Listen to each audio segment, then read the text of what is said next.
video, the top 10 essentials for accessible webinars, will cover the most important aspects of delivering an accessible webinar, from American Sign Language and captioning to universal design for participation and presentation. It is essential to use plain language whenever possible. Plain language is writing that is clear, concise, and well organized, and allows the audience to understand content the first time they read or hear it. Some plain language tips are: use acronyms sparingly after first defining them. This helps audience members who may not be familiar with your jargon, including captioners and sign language interpreters. Use short sentences and paragraphs for easy comprehension. Use headings to lay out content and help organize topics. Use lists and tables to simplify content. Lastly, use pronouns like you to speak to the audience. The second essential is to avoid using moving content. This helps limit distractions for your audience. Moving content includes flashing, which should always be avoided, animations and GIFs in your slides, scrolling content, and distracting transitions between slides. This is particularly helpful for people with cognitive disabilities. You don't want distracting content to take away from your key points. Now that you have considered your content, let's move on to the third essential. Make sure all audio and video content is accessible. Make sure all audio has captions. Video animation has full narration to describe what is happening on the screen. Content navigation is made easy using programmatic structures such as headings. Meaningful images have text descriptions. Content is read in the correct reading order. Make sure color is not the only way to convey meaning, such as showing a pie chart where color alone conveys the information. Here, blue shows first quarter sales, red displays second quarter, green the third quarter, and purple the fourth quarter. This is not accessible since there are no additional visual labels or other distinctions besides color. Make sure sufficient color contrast is used between your text and the background, so text is easy to see. NCRTM has a number of accessibility resources, such as YouTube videos, quick guides, and checklists to help you ensure your presentation material is accessible in PowerPoint, Word, PDF, and Excel. The fourth essential is to make all presentation content available before the webinar. Provide a copy of the accessible presentation and any handouts. Share the presentation material to all attendees or by request only before the event via email, webinar chat function, document download, or posted on a website. Provide information on how to use specific webinar platform accessibility shortcuts. You do not want your attendees trying to figure out how to log in and use the webinar platform during your presentation. The fifth essential is to ensure you have captioning. Captioning helps your audience members who are deaf or hard of hearing, have cognitive disabilities, or have to briefly step away, allowing them to read the transcript for what they missed. Some platforms may have built-in captioning capabilities or automated captions that use speech-to-text software to generate captions as the speaker is talking. Captioning services use a live person or captioner typing what is being said.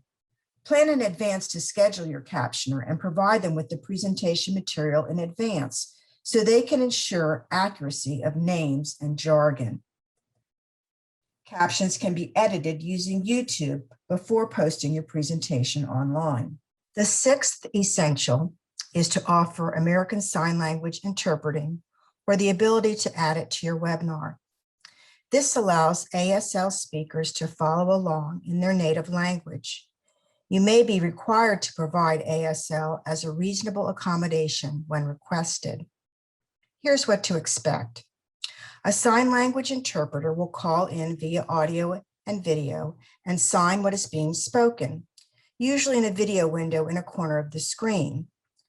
The sign language interpreter's video should be placed on the screen where the video does not obscure the presentation, but is close enough to allow the sign language user to see the presentation and interpreter at the same time. The seventh essential is to speak slowly, clearly, and one at a time. Speak slowly when presenting to give everyone time to process, including captioners and sign language interpreters. As a quick check, glance at the captions and slow down if the captioner is lagging. Speak clearly, limit background noise, and ask the presenter to use a microphone to help provide additional sound clarity. Speak one at a time and ask speakers to introduce themselves so that the captioner and sign language interpreter can capture and relay that information. This is especially important when you have multiple speakers. One last consideration is to have speakers activate their meeting video when talking to help attendees who read lips. The eighth essential is to ensure you cover all content on the slide. Your audience may not be able to see, hear, or understand the content. Your description will help everyone receive the same information. Do not read the content verbatim. Share the screen content and speak naturally. Do not read links verbatim. Provide the links in the accompanying presentation or add them to the chat box. Help your audience understand the information by describing charts and graphs. Using this bar graph, you would not say, "You can see the results of the fruit preferences for Mrs. Smith's class," and move to the next slide. Instead, provide a description. The chart shows Mrs. Smith's class prefers oranges. 10 students preferred oranges compared to 5 who prefer apples and 3 who prefer pears. During the presentation, ensure you use plain language to avoid slide clutter and an overwhelming amount of content to read. Repeat or read aloud audience questions before answering them. Ninth, provide multiple modalities to participate, allowing different ways audience members can access the webinar, respond to polls, ask questions, or participate in breakout sessions. While audience members may be able to participate verbally through a call-in option, others may require a method for typing, such as a chat pod. Account for the different devices audience members may use to access the content, such as audio only via phone or through their desktop or a smaller phone display. Last, use an accessible webinar platform. Platforms must meet multiple accessibility requirements, but keyboard access is one key feature users need to log in, mute, unmute, video share, participate in polls, and any other functionality participants use in the webinar platform. Widely used platforms have keyboard access, accessible forms and buttons, and work with assistive technologies such as JAWS, Zoom Text, and Dragon Naturally Speaking. The platform should offer a guide to keyboard shortcuts for you to provide in advance. You may be asking, how do I know if my platform is accessible? One way is to look at the Accessibility Conformance Report, or ACR, or Voluntary Product Accessibility Template, commonly referred to as the VPAT. These are posted on the vendor's website or available from the vendor upon request. One last bit of advice.